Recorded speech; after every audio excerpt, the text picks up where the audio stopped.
under the boughs where the shadows play.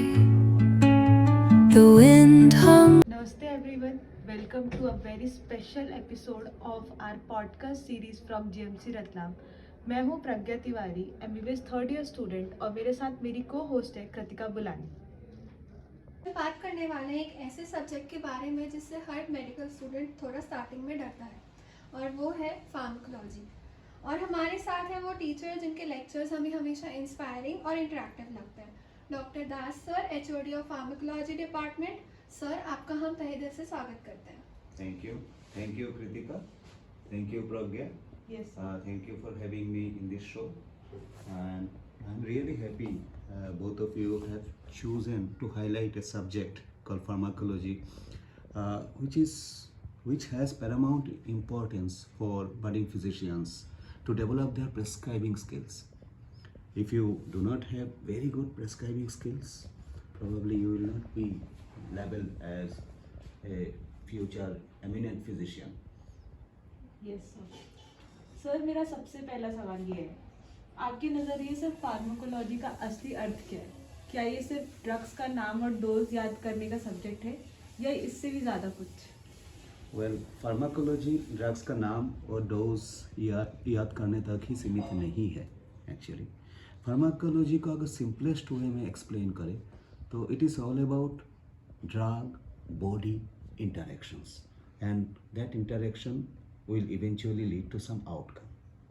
Drug और body का interaction और उसके आउटकम को ही फार्माकोलॉजी बोलते हैं। अब जैसे आउटकम दो टाइप के हो सकता है। One is desired outcome, basic which is also called the use और इंडिकेशन और therapeutic use, whatever you call it. So basically this is something for which we intend to prescribe this drug. और दूसरा outcome क्या हो सकता है? Undesired outcome और unintended outcome, इसको बोलते हैं हम साइड इफ़ेक्ट्स। तो मुझे लगता है कि pharmacology encompasses mainly this two things. अब दूसरे क्वेश्चन की तरफ चलते हैं। सर, हमें क्यूरियोसिटी है कि फार्माकोलॉजी को सेकेंड ईयर में ही क्यों रखा गया है, फर्स्ट ईयर, थर्ड या फोर्थ ईयर में क्यों नहीं? ओके, देखिए, basically when we say pharmacology, इसका दो मेन एस्पेक्ट्स है। One is pharmacokinetics and another is pharmacodynamics. Pharmacokinetics is all about the journey of this drug from the site of administration all the way to the organ for elimination. तो drug body में different compartment के through basically site of administration से जो है point of excretion और site of excretion तक travel करता है, उसको फार्माकोकाइनेटिक्स बोलते हैं। और pharmacodynamics is about drug receptor interaction which eventually bring some effect through exploring some signalling system. अब फार्माकोकाइनेटिक्स और ड्रग के जर्नी जब हो रहा है तो ऑब्वियसली ड्रग एक कंपार्टमेंट से दूसरे कंपार्टमेंट में जाएंगे और it will use some machineries और ट्रांसपोर्टर्स और it could be ion channels और एंजाइम्स, तो ये जो जर्नी है थ्रू डिफरेंट कंपार्टमेंट्स, वो आप कहाँ सीखते हो? फिजियोलॉजी में सीखते हो। Transporters, ion channels, different compartments of the body, और जो direction of journey through exploring various organs, वो कहाँ से सीखते हो? एनाटॉमी से सीखते हो। और अल्टीमेटली जो exploring the signalling system which is responsible for some drug effects, वो कहाँ से सीखते हो? बायोकेमिस्ट्री में। तो इसीलिए जो प्री क्लिनिकल सब्जेक्ट्स हैं, एनाटॉमी, फिजियोलॉजी, बायोकेमिस्ट्री, तो ये प्री रिक्विजिट है फार्माकोलॉजी के लिए। एक बार ये समझ में आ गया, then you will be able to figure out the journey of this drug. Sir, students के मन में ये सवाल भी होता है, जब मेडिसिन भी ट्रीटमेंट का सब्जेक्ट है तो फार्माकोलॉजी उससे पहले ही क्यों पढ़ते हैं? ओके, बेसिकली इस सवाल को मैं पैराफ्रेज करूँ तो क्या आप ये पूछना चाहती हो कि फार्माकोलॉजी का क्लिनिकल इम्पोर्टेंस क्या है? यस सर, और मेडिसिन में भी हम वो ड्रग्स पढ़ते हैं, बट Drugs हम पढ़ते हैं। फार्मा अलग से एक सब्जेक्ट क्यों बनाया गया है? ओके ओके, देखो आप जब किसी वार्ड या इमरजेंसी रूम में या आप ओपीडी में जब जाते हो जहाँ पे प्रेस्क्राइबिंग स्किल्स एक्सरसाइज होता है, वहाँ आपने देखा होगा कि जो प्रेस्क्राइबिंग डॉक्टर है वो बेसिकली 3 फैक्टर्स को कंसिडर करते हैं। एक ड्रग रिलेटेड फैक्टर, दूसरा पेशेंट रिलेटेड फैक्टर्स एंड तीसरा the environmental factors including the demographic profile of the patient, है ना। 3 चीज़ों को एक्सप्लोर करते हैं। तो बेसिकली फार्माकोलॉजी तो है, और फार्माकोलॉजी का नॉलेज ये तो है जिसके ज़रिए आप जो है राइट ड्रग्स चूज़ करते हो in right dose for right patient in right frequency for right duration. तो फार्माकोलॉजी बेसिकली एक बेस बनाता है बेसिकली ट्रीटमेंट के लिए। और मेडिसिन, सर्जरी, गायनी में इन आइसोलेशन आप क्या पढ़ते हो, बेसिकली ये बीमारी है, इसके लिए ये ड्रग्स देना चाहिए, बट उसका थेराप्यूटिक बेसिस क्या है वो आप फार्माकोलॉजी से ही सीखते हो ना। आपका प्रेस्क्राइबिंग स्किल्स का जो कोर एलिमेंट्स है वो आप फार्माकोलॉजी से ही सीखते हो, फार्माकोलॉजी के ज़रिए सीखते हो। So that was a very commendable answer. मेरा नेक्स्ट क्वेश्चन ये है कि जो फार्माकोलॉजी है उसको बहुत ही रटा हैवी सब्जेक्ट माना जाता है, तो स्टूडेंट्स को इसे कैसे अप्रोच करना चाहिए ताकि और इजी लगे और इंटरेस्टिंग बन सके? ओके, आपका जो सवाल है उसका 2 पार्ट है ना। Easy, how to make it easy and how to make it interesting. Okay, easy, the most easiest approach would be getting a deep command, developing a deep command on general pharmacology part। आपको general pharmacology जिसमें pharmacokinetics, pharmacodynamics वगैरह आता है, उसके बारे में सबसे पहले थोड़ा नॉलेज लेना चाहिए। तो उससे क्या होगा, बाद में आप देखोगे you can logically apply those acquired general principles that you learned in general pharmacology to figure out all other required informations of various drugs used in systemic pharmacology। तो इसलिए मैं समझता हूँ कि जनरल फार्माकोलॉजी को बहुत अच्छे से समझना चाहिए, तभी जो है फार्माकोलॉजी बिल्कुल जो है मतलब लॉजिकली आप सारे इंफॉर्मेशंस को फिगर आउट कर सकते हो सिस्टमिक फार्माकोलॉजी पे। दूसरा ये है कि जैसे फार्माकोलॉजी में you know there are more than few thousand drugs, and if you go on memorizing the detailed pharmacological informations of few thousand drugs, probably that will be unlimited amount of information, and as I said, and that can actually can be very daunting and practically impossible। तो इसीलिए best तरीका ये है कि प्रोटोटाइपिक approach. ये क्या होता है, बेसिकली आपने देखा होगा कि फार्माकोलॉजी में जो ड्रग्स है, सिमिलर ड्रग्स को एक ग्रुप में डिस्क्राइब करते हैं, क्लासीफाई करते हैं। तो आप जो है आपको क्या करना है, ग्रुप में से एक प्रोटोटाइप ड्रग चूज़ करना है। For an example beta blocker की बात करें तो प्रोटोटाइपिक ड्रग प्रोप्रानोल है। प्रोप्रानोल ही क्यों प्रोटोटाइपिक ड्रग है, क्योंकि वो उसमें सारे वो फार्माकोलॉजिकल एट्रीब्यूट्स है जो बीटा ब्लॉकर्स में होना चाहिए। आप प्रोप्रानोल के बारे में आप डिटेल फार्माकोलॉजिकल इंफॉर्मेशन लॉजिकल और साइंटिफिक वे में पढ़ लो, याद कर लो। अब इसके अलावा बाकी 2-3 और ड्रग होंगे, जैसे एटेनॉल है, एस्ब्यूटोल है, कार्वेडियोल है, तो वो कॉमनली क्लिनिकली यूज़ होता है। तो आपको क्या करना है, आपको अब मैच करना है कि ये जो 3 ड्रग कॉमनली क्लिनिकली यूज़ होता है, हाउ डज इट और how do they differ from the prototypic drug. और आप देखोगे प्रोटोटाइपिक ड्रग से 1 या 2 एस्पेक्ट पे ही वो डिफर करता है, बस वो याद कर लो एडिशनल इंफॉर्मेशन। अब क्या इसका मतलब ये है बाकी जो 20-25 और बीटा ब्लॉकर्स हैं उनको बिल्कुल नहीं याद करना है? The answer is not really. आपको एक्चुअली याद नहीं करना है, बट एग्जाम में कभी दूसरे ड्रग के फार्माकोलॉजिकल प्रोफाइल के बारे में पूछा जाए तो there should be a mechanism through which you can easily identify, okay, this drug name, it has some commonality either in the prefix or suffix or with some common alphabets in the drug itself, which itself tells that this drug belongs to beta blocker. और एक बार आपने identify कर लिया ये beta blocker है, उसके 90% properties या more than 90% properties beta blocker का ही होगा ना। तो जो भी क्वेश्चन आपसे पूछा जाता है तो उसका आंसर आप एक्यूरेटली कर सकते हो। ठीक है, सो प्रोटोटाइपिक अप्रोच रियली वर्क्स। सर एक कॉमन क्वेश्चन स्टूडेंट्स का ये भी होता है कि हम जो नॉर्मली क्लिनिकल प्रैक्टिस में एक या दो ही मेडिसिन हम यूज़ करते हैं, पर फिर हमें इतने सारे ड्रग्स फार्माकोलॉजी में क्यों पढ़ने पड़ते हैं? ओके, आपने कभी आईसीयू या आईसीसीयू विजिट किया है? Yes sir. आप कार्डियोवास्कुलर फार्माकोलॉजी टेक्स्ट बुक पढ़ोगे तो उसमें देखोगे there are more than 400 drugs, yes. But ICU में प्रोबेबली 15 to 25 ड्रग्स ही यूज़ होते हैं to treat more than 95% of the cardiac patients. ICCU की बात कर रहा हूँ, है ना। तो इसका क्या मतलब है?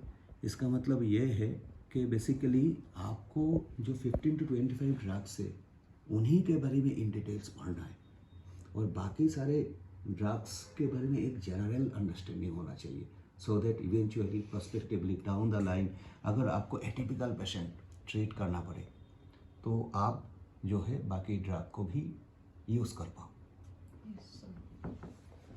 सर फार्माकोलॉजी, पैथोलॉजी और मेडिसिन के बीच का जो कनेक्शन है उसे आप कैसे एक्सप्लेन करेंगे?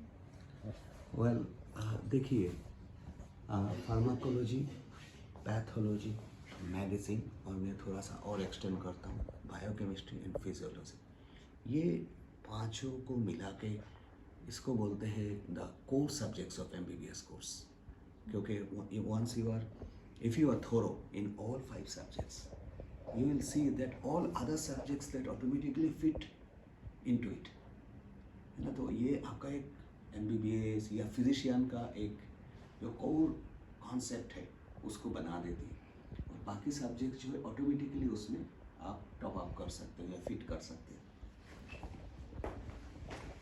सर मेरा क्वेश्चन ये था कि अभी जो नेक्स्ट बैच आ रही है 24 बैच आ रही है जो अभी रिसेंट सेकेंड ईयर में आई है, एंटर किया है, तो सर उनको ऐसे कौन से कॉमन मिस्टेक्स है जो नहीं करना है, और आप क्या एडवाइस करेंगे उनको फार्माकोलॉजी के लिए कि वो कैसे इंटरेस्टिंग सब्जेक्ट है वो? Okay, to make it interesting, देखो, ये सेकेंड ईयर में पढ़ाया जाता है टिपिकली, और सेकेंड ईयर में बहुत ज़्यादा क्लिनिकल एक्सपोजर तो होता नहीं, means they learn about this drug but they do not get to see that this drug is being used in real case scenario. Now this is a gap actually. आप इस gap को fulfil कैसे करोगे? आप जो है जो भी चीज़ जब सीख रहे हो इस चीज़ को, you should be able to visualize, okay, this is the drug and this drug was given by infusion technique, but the infusion rate was little bit faster, and that's why subsequently there was massive histamine release, and that histamine has caused some kind of manifestations, dermatological manifestations. तो आप जब visualise करोगे चीज़ों को तो याद रहने वाला। दूसरा चीज़ जो है, आप सिनेरियो बेस्ड क्वेश्चंस, जब भी आप कोई टॉपिक वो करते हो, पढ़ते हो, इसके बाद आप कुछ सिनेरियो बेस्ड क्वेश्चंस उठाओ जो उस चैप्टर के कोर कॉन्सेप्ट्स को एड्रेस करती हो, और उस क्वेश्चन को जब आप एनालिटिकली सॉल्व करोगे तो ऑटोमेटिकली आप जो है इसको इंटीग्रेट कर रहे हो सारे कॉन्सेप्ट्स को, और आपको एक डीपर अंडरस्टैंडिंग बन रहा है, और you will stay motivated also. क्यों मोटिवेटेड रहोगे? बिकॉज अल्टीमेटली हर एक स्टूडेंट्स जो है they are budding physicians, eventually they will practise as a physicians. तो देखा जाए तो फार्माकोलॉजी क्लास में भी स्टूडेंट्स का बाइट क्या है, basically how to use this drug in real case scenario, but actually तो उस ड्रग को आप लिख नहीं पाओगे आप, तो आप सिनेरियो बेस्ड क्वेश्चन ही कर लो। इसके ज़रिए आप जो है ड्रग को वर्चुअल सिचुएशन में यूज़ कर पा रहे हो, and that will keep you motivated very much. Sir next INICET जैसे एग्जाम्स में फार्माकोलॉजी का क्या इंपॉर्टेंस है और उसको हमें कैसे प्रिपेयर करना चाहिए? INH, this is the next exam you are talking about, right? Next or NEET exam. Okay, this is a very important question. Look, pharmacology is the only subject जो आपके प्रेस्क्राइबिंग स्किल्स सिखाता है और तैयार करता है।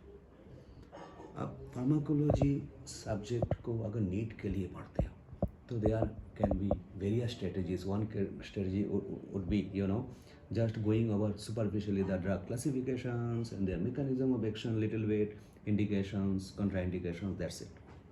But if you are doing like that, you are actually jeopardizing your future career. ऐसा मैं इसीलिए बोल रहा हूँ. एक्चुअली स्टूडेंट को जो है एक short term, intermediate term and long term goal बनाना चाहिए फार्माकोलॉजी पढ़ने के लिए. और ये गोल क्या होना चाहिए? शॉर्ट टर्म गोल ये है डे टू डे असेसमेंट और जो एग्ज़ाम्स होते हैं उसमें अच्छा करना, यूनिवर्सिटी एग्ज़ाम में अच्छा करना. इंटरमीडिएट टर्म होता है कि नेक्स्ट या नीट एग्ज़ाम में अच्छा करना. और लॉन्ग टर्म क्या है? Long term you should have a sound prescribing skill so that you can really practice as an excellent doctor. So long term goal को सामने रख के आप फार्माकोलॉजी सब्जेक्ट को पढ़ो. Go into details and try to conceptualize all those informations. Do some practice questions which are typically scenario based, so that you are getting an opportunity to apply your acquired information in therapeutics. So this is how you can have a deep knowledge about pharmacology. And when you have deep knowledge in pharmacology, definitely you are going to do well in next or NEET exam. Does it make sense? Yes sir. एक और question था कि suppose किसी भी student को PG entrance exam के बाद में फार्माकोलॉजी सब्जेक्ट मिल जाता है, तो फिर उसका फ्यूचर स्कोप क्या है? किस तरीके से फिर उस करियर को वो आगे अपनाए और आगे फिर वो जाए उस करियर में? फार्माकोलॉजी में क्या क्या एस्पेक्ट्स हैं? Okay, so pharmacology pre and paraclinical branch में से, as per my understanding, it has got widest job spectrum. आप देखो फार्माकोलॉजिस्ट जो है एमडी फार्माकोलॉजी करने के बाद basically pharmacologist can work as a pharmacologist in various setup. It can be in the hospital as hospital pharmacologist. It can be as a clinician. You have always higher or upper skills, prescribing skills to treat your patients. So definitely you are going to do well. You can work in pharmaceutical industries. There is enormous scope in pharmaceutical industries. So vacancies are too many and pharmacologists are only a few. Then you can work in CRO, contract research organization. You can work in government agencies, various government agencies also, which looks after the experimental part of pharmacology or experimental pharmacology.